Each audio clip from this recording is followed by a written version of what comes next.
Hello everyone, अस्सलाम वालेकुम। Welcome back to my channel. कैसे हैं आप सब लोग? आई होप आप लोग सब खैरियत से होंगे, अच्छे होंगे।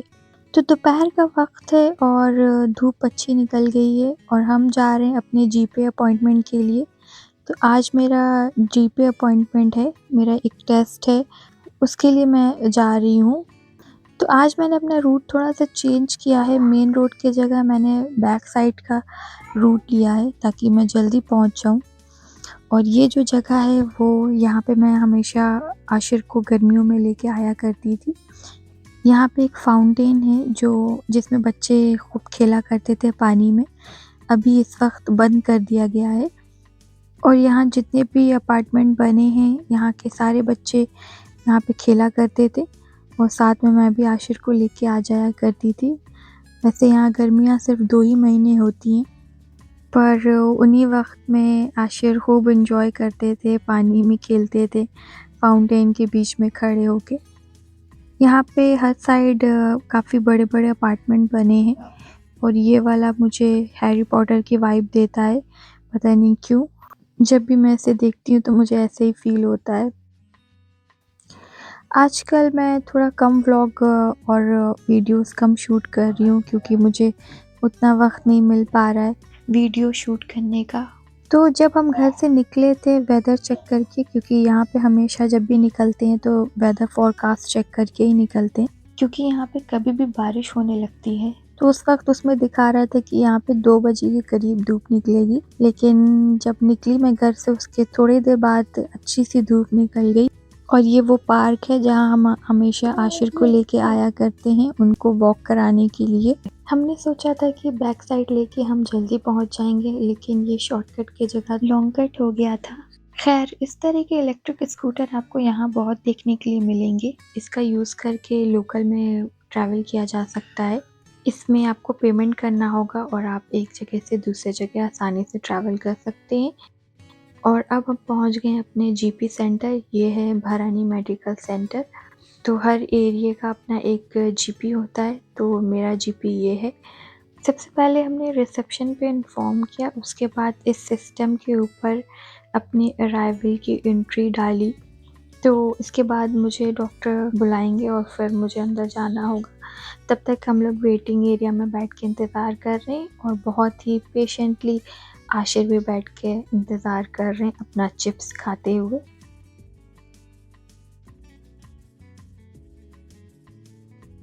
थोड़ी देर बाद डॉक्टर ने हमें अंदर बुलाया और ये अंदर जाते वक्त मैंने थोड़ा बहुत रिकॉर्ड किया, लेकिन डॉक्टर की केबिन के अंदर का मैंने कुछ भी नहीं रिकॉर्ड किया। तो 15 से 30 मिनट आई थिंक लगे होंगे मुझे वहाँ पे, और उसके बाद फिर हम लोग निकल गए।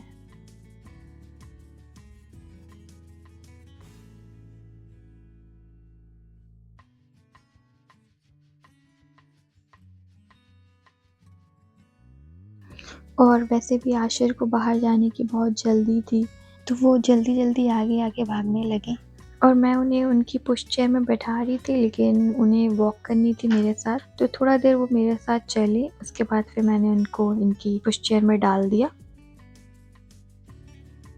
और उसके बाद हम लोग पहुंच गए पार्क। क्योंकि धूप भी अच्छी निकली थी और पार्क के पास ही थे हम लोग, तो हमने सोचा कि आशिर को पार्क ले चलते हैं। और ये सीज़न में यहाँ पे ये येलो कलर के फ्लावर निकला करते हैं, इसके साथ ही एक पर्पल कलर का भी निकलता है। दोनों ही फूल बहुत अच्छे लगते हैं देखने में। तो मैंने थोड़ा सा रिकॉर्ड किया और व्यू काफ़ी अच्छा लग रहा था देखने में। आप लोग सोचते होंगे कि मैं हमेशा धूप की बातें क्यों करती हूँ, क्योंकि यहाँ आने के बाद एहसास हुआ है कि धूप बहुत ज़रूरी है। यहाँ पे बहुत ही मुश्किल से धूप निकलती है और जिस दिन धूप निकलती है उस दिन मुझे काफ़ी अच्छा फील होता है। मतलब धूप वाले दिन लेज़ीनेस नहीं होती। और मैं इस कोट से बहुत ज़्यादा रिलेट करती हूँ। London on a sunny day is my idea of haven. असल में बिल्कुल जब धूप निकलती है तो कितना खूबसूरत लगता है देखने में। मैं आप लोगों को थोड़ा सा यहाँ पे इधर उधर का व्यू दिखा रही हूँ। मुझे तो बहुत अच्छा लगता है देखने में जब यहाँ पे धूप निकलती है तो। और क्योंकि यहाँ धूप काफ़ी रेयर है तो इसलिए ज़्यादा ही धूप से प्यार हो गया है। तो मेरा करीब 1 से 2 घंटा यहीं पे चला गया। फिर मैंने यहाँ से इंडिया कॉल की, वहाँ पे घर पे बात किया और उसके बाद मैं निकलने लगी वापस घर के लिए। आशिर ने भी खेला थोड़ा देर और उन्हें 1-2 बच्चे भी मिल गए थे साथ में खेलने के लिए। तो वैसे ये ज़्यादा इंटरैक्ट नहीं करते बच्चों से जल्दी, लेकिन थोड़ा बहुत इन्होंने किया और थोड़ी देर बॉल खेली बच्चों के साथ। तो पार्क से सीधा निकल के हम टेस्को चले आए क्योंकि मुझे आशिर के लिए दूध लेना था, तो मैंने सोचा कि मैं टेस्को लेती हूँ रास्ते से।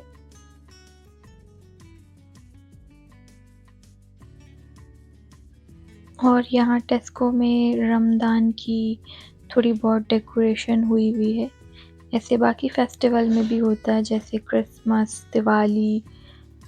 तो फिर उसके बाद मैं आ गई आशिर का दूध लेने के लिए और यहाँ से फटाफट उठाया उनका दूध। और यहाँ पे काफ़ी रेडी टू ईट आइटम मिलता है बच्चों के लिए जो बच्चे खा सकते हैं। तो हमने यहाँ से एक पैकेट ये फ्रूट प्योरे लिया। ये काफ़ी हेल्दी होता है। ऐसा बिल्कुल नहीं है कि ये पैकेट वाला है तो ये अनहेल्दी है, ये काफ़ी हेल्दी है।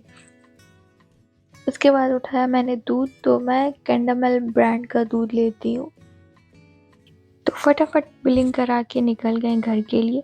तो जब मैं अपने अपार्टमेंट पहुँची तो मैंने देखा यहाँ काफ़ी अंधेरा हो रहा है और यहाँ का सेंसर काम नहीं कर रहा था।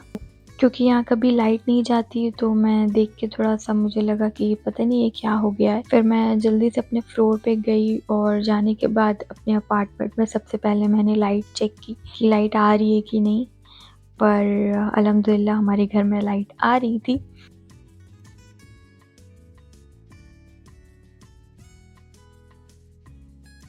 तो घर पहुँचने के बाद जो कुछ बचे काम थे वो कर लिए थे हमने और आशिर को सुला दिया था। दोपहर का वक़्त था उनके सोने का और उनको सुलाने के बाद थोड़ा देर हमने भी रेस्ट कर लिया और साथ ही कुछ एडिटिंग वग़ैरह थी मेरी वीडियो की, वो कर ली।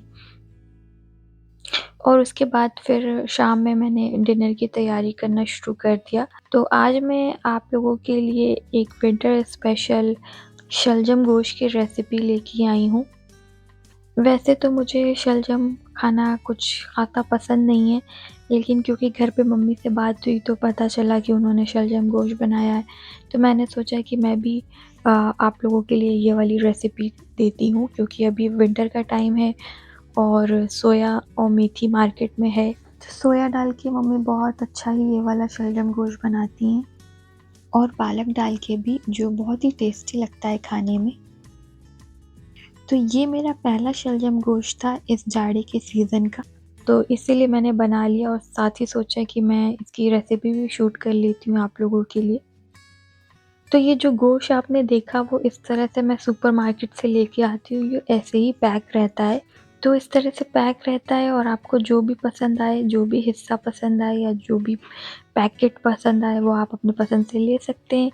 और जो दुकान वाले हैं उसका वेट करेंगे और फिर आपको वो दे देंगे। तो ये ऑलरेडी पैक्ड होते हैं, इंडिया की तरह नहीं कि आपको अलग से वो वेट करके दे रहे हैं। तो यहाँ पे हमने मसाले में लहसुन अदरक काट लिया, उसके साथ प्याज भी चॉप कर ली थी और सोया भी निकाल लिया साथ में। सोए की खुशबू काफ़ी अच्छी लगती है, तो जब हम इसमें डालेंगे तो बहुत ही टेस्टी बन के ये रेसिपी तैयार होगी। तो चलिए स्टार्ट करते हैं। तो सबसे पहले हमने यहाँ पे कुकर में ऑयल ऐड कर लिया था। 2 से 3 टेबल स्पून आप तेल ऐड कर लीजिए। फिर जब तेल गरम हो जाएगा तब हम इसमें गोश्त ऐड कर देंगे और इसके साथ ही हम इसमें प्याज भी ऐड करेंगे।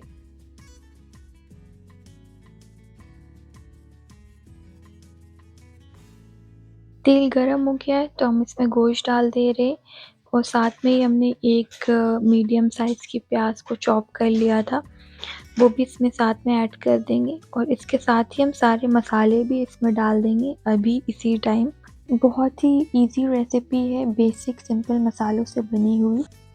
यहाँ पे हमने 1 एंड हाफ टी स्पून हल्दी पाउडर डाला था और साथ ही 1 एंड हाफ टी स्पून लाल मिर्च का पाउडर डाला है 2 टेबल स्पून धनिया डाली है, ये भुनी हुई धनिया है, कच्ची धनिया नहीं यूज़ किया हमने। इसे आप थोड़ा-सा रोस्ट कर लीजिएगा और टेस्ट के अकॉर्डिंग यहाँ पे नमक डाल लीजिए। गरम मसाले में सिर्फ़ हम 1 बड़ी इलायची यूज़ करेंगे, बाकी कोई गरम मसाला नहीं डालेंगे और 2 टेबल स्पून लहसुन अदरक का पेस्ट भी ऐड कर देंगे। इन सभी चीज़ों को अच्छे से मिक्स कर लेंगे और कलर के लिए हमने यहाँ पे थोड़ी-सी कश्मीरी मिर्च भी ऐड की है। अगर आप ऐड करना चाहते हैं तो कर सकते हैं। बस अब इन सभी चीज़ों को मिक्स कर लीजिए और कुकर में आधा ग्लास पानी डाल के इसे बंद कर दीजिए और इसे गोश्त गलने तक पका लेंगे।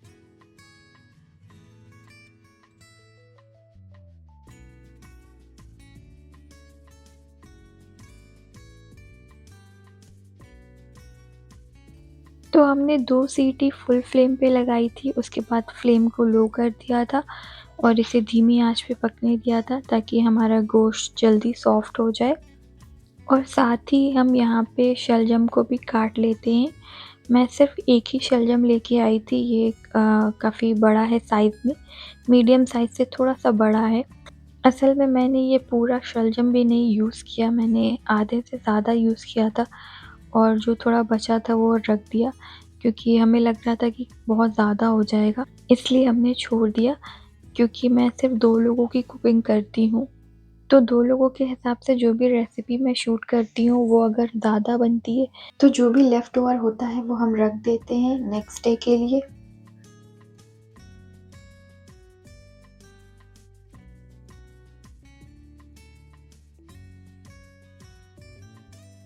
कुकर खोल के मैंने यहाँ पे चेक कर लिया था और गोश्त बिल्कुल गल चुका है और अब हम इसकी बुनाई करेंगे। क्योंकि स्टार्टिंग में हमने इसे ज़्यादा देर नहीं भुना था, इसलिए अब हम इसकी अच्छे से बुनाई करेंगे, इसका ऑयल सेपरेट होने तक। और साथ ही हम शलजम को धो के एक साइड शलजम भी फ्राई कर लेंगे। आप चाहे तो डायरेक्ट भी डाल सकते हैं, लेकिन फ्राई करके डालते हैं तो इसका टेस्ट और अच्छा आता है। तो यहाँ पे हमने पैन में थोड़ा-सा ऑयल ऐड किया और अब इसमें यहाँ पे हम शलजम डालेंगे और इसे फ्राई कर लेंगे।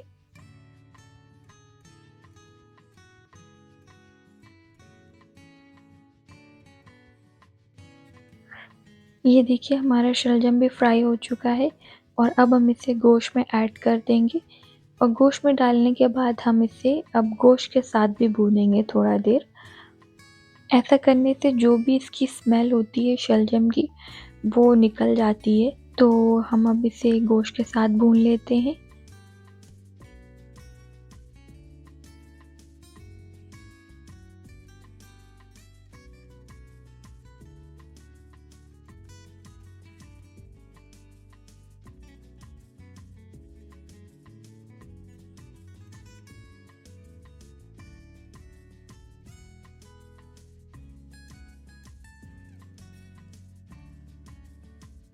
तो एक साइड मेरा शलजम और गोश्त दोनों भुन रहा है, तो हम यहाँ पे फटाफट सोया को काट लेते हैं, बहुत बारीक सा काटेंगे क्योंकि हमें सोया भी अभी ऐड करना है।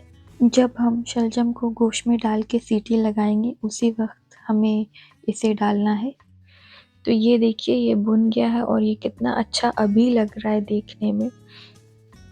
तो अब हम यहाँ पे ऐड करेंगे 1 ग्लास पानी और साथ ही हम यहाँ पे सोया भी ऐड कर देंगे इसी टाइम पे। और अगर आपको नमक वगैरह कम लगे तो आप इसी वक्त ऐड कर लीजिए। और यहाँ पे हमने सारा सोया ऐड कर दिया है और इसे हम थोड़ा-सा चला लेते हैं और फिर कुकर बंद करके हम इसे 2 सीटी आने तक पका लेंगे, जिससे कि हमारा शलजम गल जाएगा।